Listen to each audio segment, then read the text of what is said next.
sacred land. 1,000 years before America was known to the world, the Andean peoples worshipped it. And in spirit they still do, for all that they have comes from the land.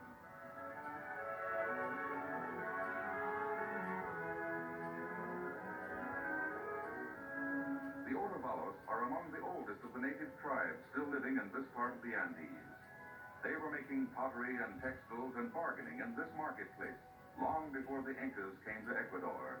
They were planting fields of corn and a strange vegetable known as the potato. And they were a handsome people and proud, for their strength was in the soil, and they paid tribute to nobody.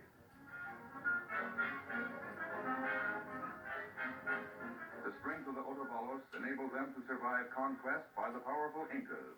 It enabled them to survive conquest by the Spaniards. And all that Ecuador is and may become derives from that primordial strength. Because of it, festivals are held, and people are gay, and the marketplace is full. Because of it, dreams are dreamed, and plans made, and great works performed. Because of it, people travel and see the world, and the world becomes smaller and friendlier.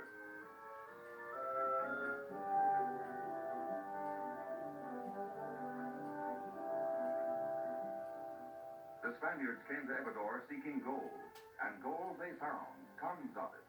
With it on the smoldering ruins of an Indian city, they built Quito. Many of Quito's buildings stand on the sites of Indian structures, which cover the ruins of even earlier civilizations. There are nearly 60 churches in Quito. One of the most impressive is the huge Convento de San Francisco, built with gold and silver found by the Spaniards. The convento's interior is profusely papered and ornamented with gold. Its main altar is of solid silver. Imagine the brilliance when lighted by thousands of candles.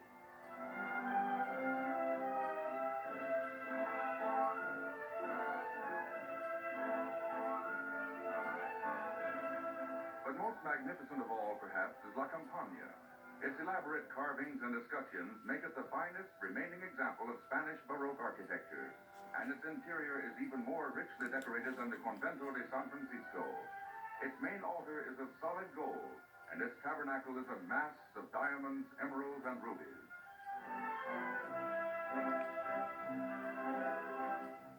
But there's another Quito emerging from this ancient city. Buildings and techniques better adapted to modern life are resulting from a fuller understanding and use of the nation's resources. And this flowering of progress takes many forms. Thousands of people living in the cities now have more leisure for sports and other kinds of recreation. The ponies are at their best on this track above the clouds, and so are the spectators.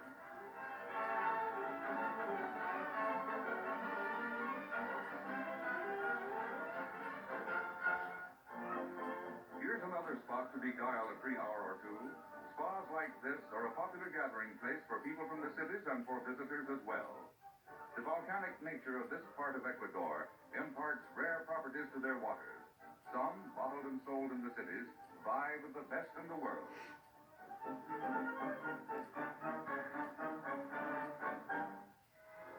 Did you know that the exact geodetic center of the Earth is in Ecuador? This monument, only 16 miles from Quito, marks latitude 0 degrees, 0 minutes, 0 seconds. Members of the French Academy established this point over 200 years ago as a means of proving Sir Isaac Newton's theory of the shape of the Earth. Here you can stand with one foot in the northern hemisphere and the other foot in the southern hemisphere.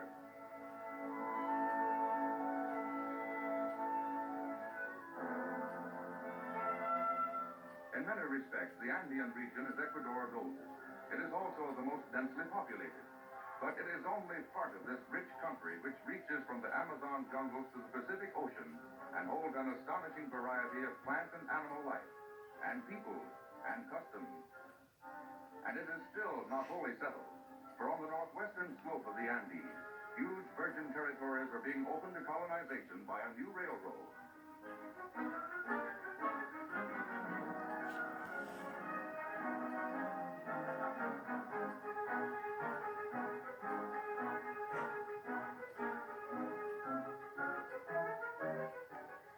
Ruggedness of much of this route has made it impossible to bring in heavy machinery. For this reason, many miles of roadbed have been built entirely by hand. But in this region, as in many other parts of Ecuador, the unbroken wilderness will soon give way to farms and settlements. Grains and cattle and temperate zone fruits like plums and peaches can be raised in the higher altitudes crossed by this railroad. Coffee bushes and many kinds of spice trees flourish in the lower altitudes. The rich plains that stretch from the foothills to the Pacific are covered by precious wood, a bonanza for the settler who may have come only to plant bananas or cocoa.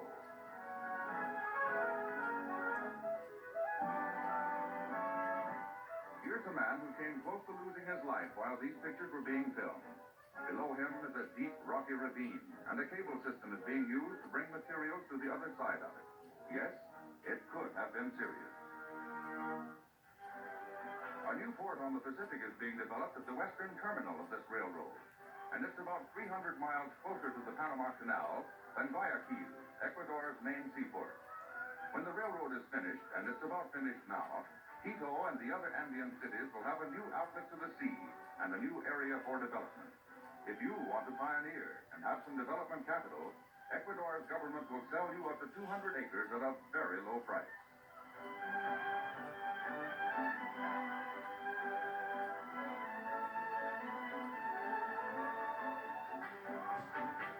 Future visitors to Ecuador will be able to travel almost the entire length of the country, from San Lorenzo to Quito to Guayaquil, entirely by rail. Relaxed, of course, in comfortable restaurant cars. Ecuador is becoming industrialized, and when more of her virgin lands come under cultivation, there will be more cotton for her textile mills. At the present time, although she has plenty of good land, Ecuador has to import much of her cotton and some manufactured cloth besides. Actually, she needs more textile mills and more people who know how to plant and process cotton.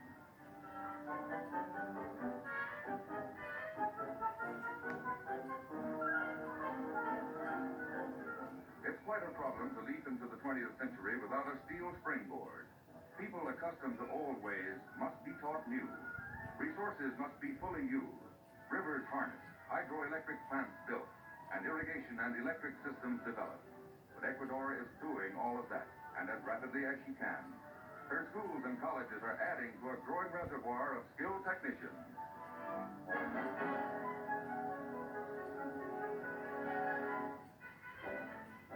Oil is extracted from the cottonseed at mills like this one in the town of Mata on the Pacific coast. It's a region that favors the growing of cotton. The cotton here is being dried in the sun prior to shipment to the spinning mill. The oil from the seed is utilized by food and chemical companies.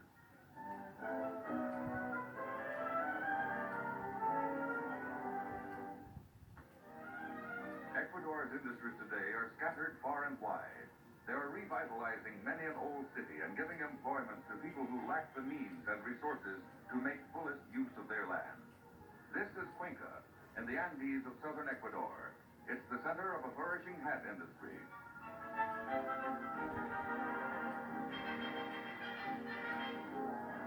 Most of the weaving is done by women to supplement the incomes of their husbands in trade, agriculture, and other occupations.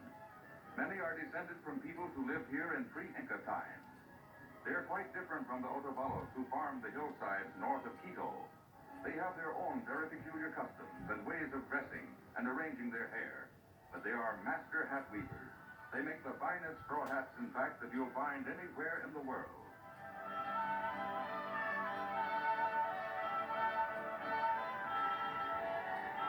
When the Spaniards reached Ecuador, tradition has it, they found the Indians wearing a cloth so finely woven, so rich in texture and so brilliant in concept, that they considered it more valuable than gold. It was woven from fibers peculiar to Ecuador. From this ancient art, they say, came the present-day skills, handed down from father to son and from mother to daughter.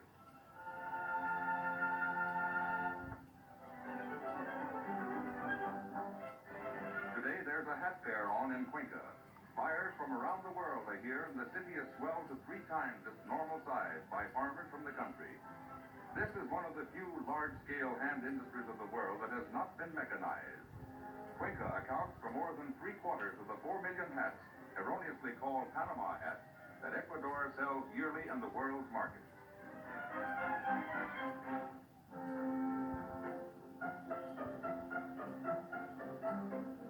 How did the term Panama hat come about? It started with Ferdinand de Lesseps, builder of the Panama Canal. De Lesseps saw several Ecuador hats in a Panama store and bought one to protect his head from the sun. Others followed suit, and when the tourists came to see the eighth wonder of the world, they too bought the hat. Eventually, everybody knew them as Panama hats. Hundreds of hats are bleaching here in the sun.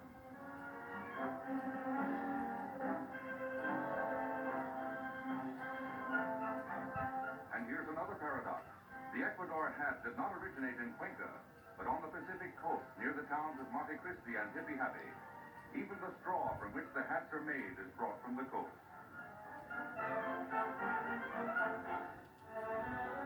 Banana production is Ecuador's answer to the perpetual motion dream. You plant a stalk and it sends up other stalks. You cut down the first stalk to get its bananas and the other stalks are already heavy with maturing fruit. This goes on 12 months a year, and on the equator where climatic conditions are absolutely perfect, it's a bonanza for Ecuador and a fine contribution to the American table.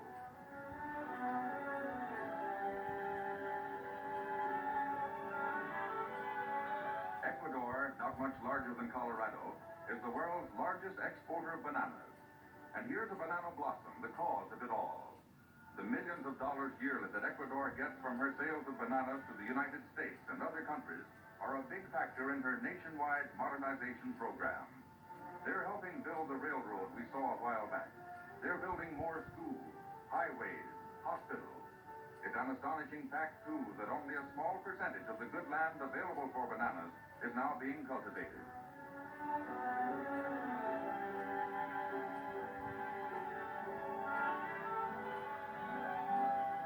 Banana plantations are of all sizes in Ecuador. Some, like this one, run into thousands of acres and employ hundreds of workers. Others are small, one- or two-man farms operated by families. A good many Europeans have lately gone into the banana business in Ecuador. Also, ex-GIs and others from the States. It's green gold for those who enjoy this kind of life.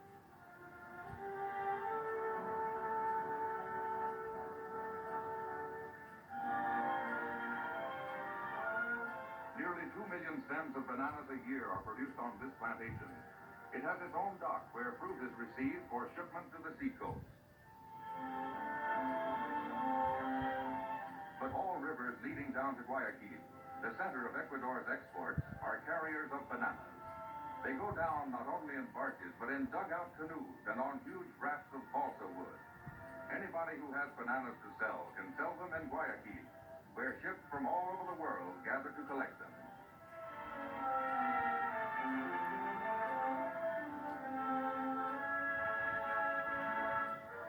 Notice the care used in handling this delicate fruit. Each stem, weighing about 80 pounds, is enclosed in a plastic bag. And one vessel, depending upon its destination, may load fruit much riper than another.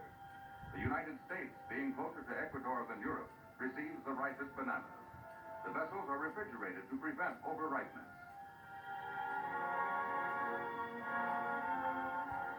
All the exotic products of Ecuador, jungle fruits and spices, cocoa, crude rubber, emeralds and quinine flow through the city of Guayaquil. Here too, Simón Bolívar, liberator of South America, met General San Martín. The final destruction of the Spanish army in America soon followed.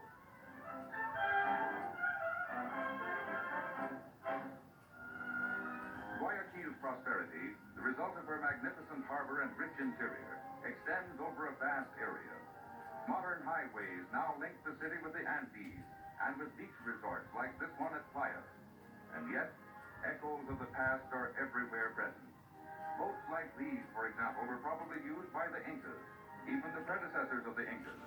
They're made of balsa logs and are absolutely unsinkable.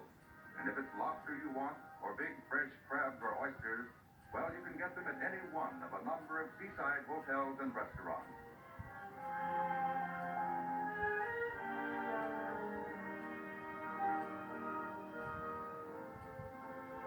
It's only an hour or so by plane from the coast to the Andes.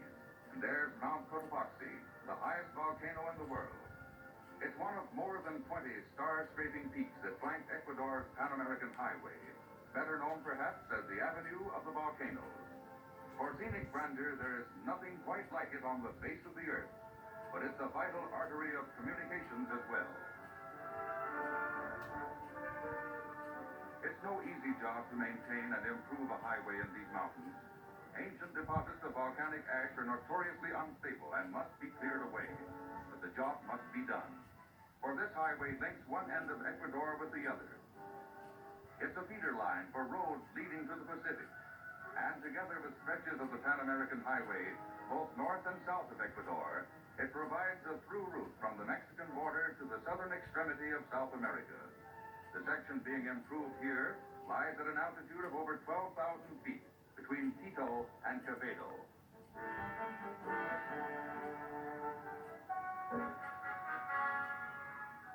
Ecuador is spending $35 million for new and improved roads.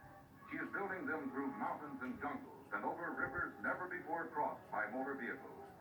And American machinery purchased largely with banana dollars is a prime factor in these jobs. For she is no longer the land of the Spaniard and the Indian. Her faith today is in modern techniques applied to her huge resources for the benefit of all her people.